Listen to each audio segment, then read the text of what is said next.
हाँ, जय गुरुदेव। जय गुरुदेव। वैष्णव जन तो तेने रे कहीजे, पीड़ पराई जाने रे, पर दुखे उपकार करे तोय मन अभिमान न याणे रे। वैष्णव जन तो तेने रे कहिए। આજકાલ આ દુનિયામાં એમ થાય કે સાચું ખોટું કરેલા ને એ જેને બીજાનું પચાવી પાડેલા એ જ સુખી દેખાય એમ, જે નીતિને માર્ગે હાલે રહ્યા એ દુખી દેખાય રહ્યા. તો એ દેખીને માણસ ખોટું કરવામાં ઘણું પ્રેરાયું એમ. એનું શું મહત્વ એમ કે એમ સંતો એને એમ જવાબ આપેલા કે એનું જો પુણ્ય કર્મ ઉદયમાં આવી ગયું હોય ને તો ગમે એમાં ખોટા કર્મ કરતું હોય, પુણ્ય આનું ઉદય થયું હોય એટલે ખોટું કરશે તો એનું સારું થતું જશે. પણ સારું થશે જ્યાં સુધીનું પુણ્ય છે ત્યાં સુધી.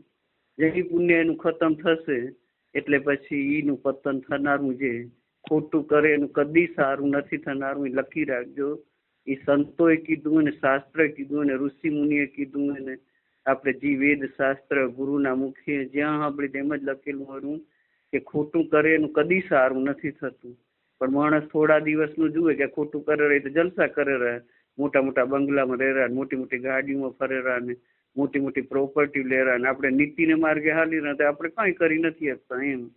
પણ આપણે જોઈ રહ્યા ને કેમ કે ઘણી વખત કરોડપતિને રોડ પર આવતા જોઈ આપણે આપણી નજરે જ જોઈ રહ્યા ને ઘણા રોડપતિ કરોડપતિ બની જાય રહ્યા. એટલે લક્ષ્મી કહે કે હું ચંચળ હું, જ્યાં મારો સદુપયોગ થાય ત્યાં જ મારો વાસ થાય એમ. એટલે એમ કે પુણ્યકર્મ કે પુણ્યકર્મ થાય છે નથી એમ કે પૈસા વાળો માણસ હોય તો ક્યાંક બીજા ભંડારા કરે ને બધું કામ પુણ્યનું કામ કરે તો ઈ પુણ્ય પણ પૈસા ના હોય જેના કારણે ઈ પુણ્યકર્મ કઈ રીતે કરી શકે એમ. ને પુણ્યકર્મ થી ખાલી પુણ્યકર્મ એટલે કેને કેને કેવું પુણ્યકર્મ એમ. એટલે પછી સંતો અને શાસ્ત્ર નું કહેવાનું એમ થાય કે આ કીધું કે વૈષ્ણવ જન તેને કહીએ પીડ પર આવી જાણે એમ, કે જેના મનમાં એવી ભાવના હોય એમ, દયા હોય, ઈ જ માણસ બીજાનું કલ્યાણ કરવાનું વિચારી શકે. પીડ એટલે બીજાનો દુઃખની જે આપણે ચિંતા થાય ને ત્યાં આપણે સમજવાનું કે આપણું મન ત્યાં બે વસ્તુ એમ કરે કે એનો પુણ્ય થાય ને આપણું મને નિર્મળ બનેરું. એટલે આધ્યાત્મિક માર્ગમાં તમારું પ્રગતિ થશે ને તમારું પુણ્ય બંધાશે. એટલે એ બહુ જ સારું કર્મ હોય. એટલે એમ કરે બીજામાં આપણે પરમાર્થમાં જ સ્વાર્થ છુપાયેલું હોય, પણ આપણે શું અનેક જન્મથી આપણે સ્વાર્થનું જ વિચારીએ એટલે આપણે પરમાર્થનું બહુ સૂઝતું નથી એમ. એમ કે સ્વાર્થ કે આપણે પરમાર્થ કરી એમાં આપણો સ્વાર્થ છુપાયેલો હોય એમ. એટલે એમ કહેવાનું આપણે હમણાં જોયું તો એમ કે મોટી મોટી વાતો જાણવાની જરૂર નથી, છોટી છોટી વાતોમાં ઘણું બધું જાણવાનું હોય એમ. હમણાં શીતળા સાતમની વાર્તા સાંભળતા હતા તો આપણે સાંભળી જયારે ટાઢી તેરસ હોય શીતળા સાતમ હોય એ વાર્તા કરે એમ કે નાની બહુ હતી ને આખો દિવસ બહુ કામ કરીને થાકી ગઈ હતી ને રાત્રે ચૂલો ઠારવો તો પણ ઠાર્યો નહીં ને બાળક નાનું હતું ને રડતું હતું ને એને ખવડાવવા ગઈ ને એને ઊંઘ આવી ગઈ ને ચૂલો સળગતો રહી ગયો. તો એને સવારમાં જોયું તો એનું બાળક ભડથું થઈ ગયું હતું એમ. એટલે પછી કે જોયું તો પછી એને એમ થયું કે આ તો શીતળામાનું કોપા થયું.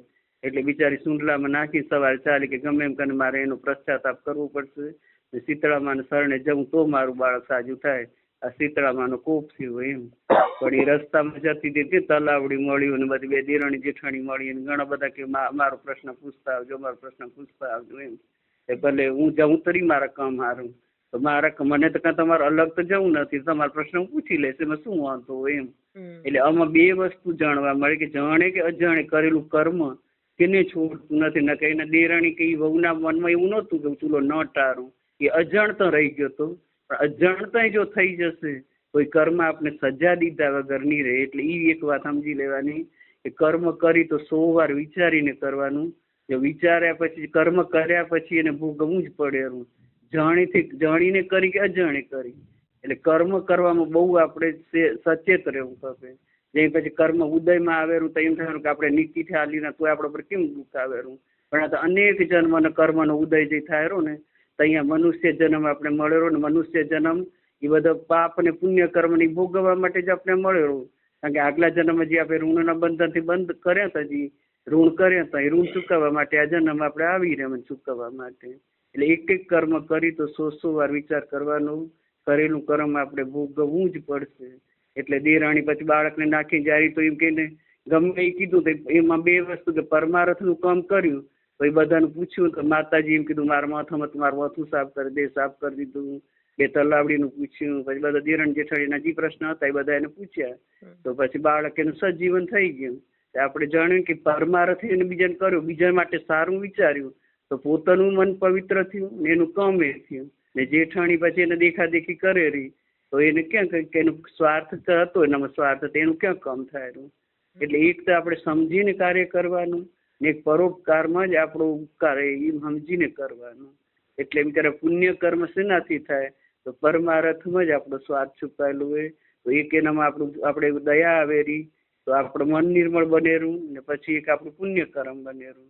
તો બે કામ સાથે થાય એટલે આત્માનું કલ્યાણ થાય ને બીજા જન્મમાં કદાચ આપણી મોક્ષ ગતિ ન થાય તો આપણે ઉત્તમ કુળમાં અવતાર થાય. જો વધારે જ પુણ્ય હોય તો આપણે કને વૈકુંઠમાં કદાચ ન થાય તો સ્વર્ગમાં થાય ને કે બ્રહ્મલોકમાં થાય. જો પુણ્ય વધુ હશે તો આપણે ઈ લોકનો વાસ થાય. કદાચ એટલું પુણ્ય ન હોય તો ઉત્તમ કુળમાં આપણો અવતાર થાય ને પુણ્યથી સારા પ્રતિષ્ઠિત પરિવારમાં જે ધર્મમય પરિવારો ત્યાં આપણો અવતાર થાય. તો એ પુણ્ય આપણે કઈ રીતે કરવું એ આપણે સમજવાની જરૂર છે. તો એ પુણ્ય કઈ રીતે થાય તો આપણે તો એમ કે મોટા સંતો અને શાસ્ત્રો વાંચી, કોઈ સંતોનું સમાગમ કરી સાંભળવામાં આવેલું કે પુણ્ય એને કહેવાય કે જે આ બોલા જીવે એને આપણે ખબર હે કે કીડીને કીડિયારું પૂરવું એ આપણે ખબર હે, પંખીને દાણા દેવા, ગાયને દેવું, કૂતરાને દેવું, કોઈ ગરીબને વસ્ત્ર દેવું, એ બધું પુણ્યમાં આવે ને આપણા મનમાં દયા થારી તઈ થાય આપણામાં એ ભાવના આવે. એટલે આપણું એક તો મન નિર્મળ બનેલું ને આપણે પુણ્ય થારું. એમાં આપણે બહુ બધો મોટો ખર્ચો નથી આવતો, એ નિત્ય એ બધું થાય કામ. ને પછી બીજું મોટું એમ કે તમારે કને પૈસા ના હોય તો કઈ નહીં એમ, પણ તમે કોકને જપ તો અર્પણ કરી શકો ને એમ કહેવાય. એ જપ કરવો એટલે એક પરમાત્માનું નામ એવું હે કે એક નામને તુલે કઈ આવતું નથી. એટલે કોક માણસ હોય, આપણે આડોશી હોય, પાડોશી હોય, કોઈ ગામનું હોય, કોઈ પરિવારનું હોય, કોઈ દુઃખી હોય કે તકલીફ હોય, એના માટે જો આપણે એક માળા એને અર્પણ કરશું આપણે કરીને તો એના જેવું કોઈ મોટું પુણ્ય નથી એમ. એટલે એક ભક્ત એમ કીધું કે એના ગુરુ એમ કીધું કે આટલો બધો પુણ્યનો મહિમા છે પણ ગુરુજી કે મારા કાંતે એક પૈસો નથી, હું એ મડ જીવું હું પુણ્ય કઈ રીતે કરી શકું. તો એને એમ કીધું કે તમે નામ સ્મરણ તક એને અર્પણ કરી શકો ને એમ. એમાં કઈ ખર્ચો નથી ને એમાં કઈ એટલું બળ પણ આવતું નથી ને એ સામાન્ય માણસ ગમે એ માણસ બીજાને પુણ્ય તમારે એ મોટામાં મોટું પુણ્ય એમ એ જપ કરીને કેને અર્પણ કરવા એમ. એટલે જપ એટલે પોતાનું કલ્યાણ કરી લેવું એ મોટું પુણ્ય હે. આપણે આપણું પોતાનું કલ્યાણ કરી લઈ ને એમ ક્યારે કે જે આ ઋષિ મુનિ હોય, સંતો હોય એ પોતાનું કલ્યાણ કરી લે કેટલા માણસ મોટો પરોપકાર ને મોટું પુણ્યનું કામ હે. એક માણસનો જો પુણ્યનું ઉદય થાય, એનું આત્માને પરમાત્માનો સાક્ષાત્કાર થઈ જાય તો કેટલા માણસના જીવવાની બનાવી શકે. એટલે એમ કહે કે જ્ઞાનનું દાન પણ એટલું જ મહાન કે એ દાનનો કોઈ મહિમા નથી એમ. કે આપણે કેનું અન્ન દઈ તો એક દિવસ એની ભૂખ છીપે, એને પાણી પાય તો 2 કલાકની કદાચ એની તરસ છીપે. એમ ક્યારેક એને વસ્ત્ર દઈ તો એને 4 મહિના કે 6 મહિના ચાલે. કેને કે આપણે દઈ બીજું કામ તો એનું 4 મહિના, 6 મહિના, 12 મહિના હાલે. જ્ઞાનનું દાન એવું હોય કે અનંત જન્મોનો જે કર્મ કરેલા હોય ને માણસને જો એને સમજણ પડી જાય ને એ જો આ રસ્તે ચાલવા માંડે તો એના જન્મના કષ્ટ કપાઈ જાય ને આવાગમનના ચક્કરમાંથી છૂટી જાય. એટલે જ્ઞાનનું દાન પણ એટલું મહાન છે કે આપણને થોડીક સમજણો તો કોઈક માણસને આપણે બે માણસ બે, 4 માણસ બે, 6 માણસ બે, 10 માણસ બે તો જ્યાં તો જ્ઞાનની ચર્ચા કરવી ખપે એમ કે સકળ લોકમાં સૌને વંદે, નિંદા ન કરે કિની રે, વાચ ને કાચ મન નિશ્ચલ રાખે એમ. એ વાણીને પવિત્ર રાખે, પોતાનું જીવન પવિત્ર રાખે ને કેની નિંદા ન કરે. એવા માણસને કહેવાય નરસિંહ મહેતા એમ કે એની જનની ને ધન એમ કહેવાય એમ કે બેઠા તો એવી વાતો કરી કે એમાંથી જાણવા મળે કે એનું કલ્યાણ થાય. એટલે બધા જાણતા ભેગા થઈને આપણે સાંભળી તો આપણું કેવું ઉત્સાહ વધે, ઉમંગ વધે કે સાચી વાત આપણે પણ એવું કરવું ખપે, આપણે એવું કરવું ખપે એમ. એમાંથી જ સમજણ આવે. નાની વાતોમાં જ ઘણું જાણવાનું હોય મોટી મોટી વાતોમાં નહીં, નાની નાની વાતોમાં ઘણું બધું રહસ્ય છુપાયેલું રહ્યું. તો પુણ્ય કર્મ કઈ રીતે કરવું, તો પુણ્ય કર્મ આ રીતે રોજનું આપણું પુણ્ય કર્મ થતું જાય. ઝીણા ઝીણા કર્મ આપણે કરતા જઈએ, કેના ઉપર દયાનો ભાવ રાખી. કોઈના બાળક હોય એમ કે ભણવામાં હોશિયાર હોય પણ એની પરિસ્થિતિ ન હોય તો આપણે એને ઉપયોગી થઈ. કોઈક માણસ બીમાર હોય કે એને પૈસાની તકલીફ હોય, એ દવા ન કરાવી શકતો તો થોડું એવું પુણ્ય કરી શકાય. કોઈક માણસને એમ કે માપ ન હોય ને પરિસ્થિતિ હોય તો તેનું આપણે કરિયાણું લઈ દઈ શકાય. ઘણી જાતનું પુણ્ય થાય. જો આપણો વિચાર ઉત્તમ હોય તો આપણે બધી વસ્તુ આપણે સમજાઈ જાય. એવું જો આપણે પુણ્ય કરશું તો એ બધા એમ ક્યારેક આવા કર્મ કરેલો તો એ કેમ ઓલું થાય. તો પુણ્ય કર્મ બહુ મહાન. પુણ્ય કર્મથી તો બહુ આવા ગમને ઊંચી ગતિ થાય. ને જો પુણ્ય કર્મ નહીં હોય, પાપ કર્મ હશે તો એનાથી નીચી ગતિ થાય. જેવું જેવું આપણું વિચારશું, પુણ્ય કર્મ પછી થાય પણ પેલો વિચાર આપણા મનમાં આવેલો ને સારો વિચાર આવે એટલે આપણું મન નિર્મળ બનેલું ને મન નિર્મળ બનેલું એટલે મનમાં આપણો પ્રકાશ થાય. પછી પ્રકાશ થાય એટલે આત્માની ઓળખાણ થાય. આત્માની ઓળખાણ થાય એટલે અંદરથી જ્ઞાનનો ઉદય થાય. જ્ઞાનનો ઉદય થાય તો એનાથી પછી આપણે પરમાત્માની ઝાંખી થાય. એ માર્ગે ચાલવાનું આપણે મન થાય. એટલે એમ કે સ્વાર્થ ભલે આપણે સ્વાર્થ બીજાને પરમાર્થ કરી એમાં જ આપણો સ્વાર્થ છુપાયેલો હોય એવું વિચાર કરી કે ખોટી ખોટી બીજાને કેટલીક વાતો કરવી, નિંદા કરવી, એમાં આપણે શું મળે. ચાર માણસ બેન કંઈક સારી વાતો કરી કે સમજણ પડે એવી વાતો કરી, નહીં કે મોટા આપણે સાથે તો બેસી જ રહે ને, જેની તેની વાતો કરી આવી સમજણ વાળી વાતો કરી તો આપણું કલ્યાણ થાય, બીજાનું કલ્યાણ થાય. ને આવી જે વાતો કરી એને જ લવ સત્સંગ કહેવાય. આપણે 4 અહીં 6 અહીં સંત બેનપણીઓ આપણે બેઠી હોય તો આવા ઉત્તમ વિચાર કરવાનો. તો આપણે ઉત્તમ વિચાર કરશું તો આપણા બાળકોમાં પણ એવા સંસ્કાર આવશે. જ્યાં બેસીને આપણે આવી વાતો કરશું તો આપણું ઘર પણ મંદિર બની જશે. ને વિજ્ઞાન પણ સ્વીકારે કે સારા વિચાર કરશો, ઘરમાં પ્રાર્થના કરશું, ઘરમાં કીર્તન કરશું, સારા વિચાર, સારો સત્સંગ કરશું તો ઘર પણ એક મંદિર બની જાય. ને ઘરમાં પોઝિટિવતા આવી જાય ને નેગેટિવતા દૂર થાય રહી.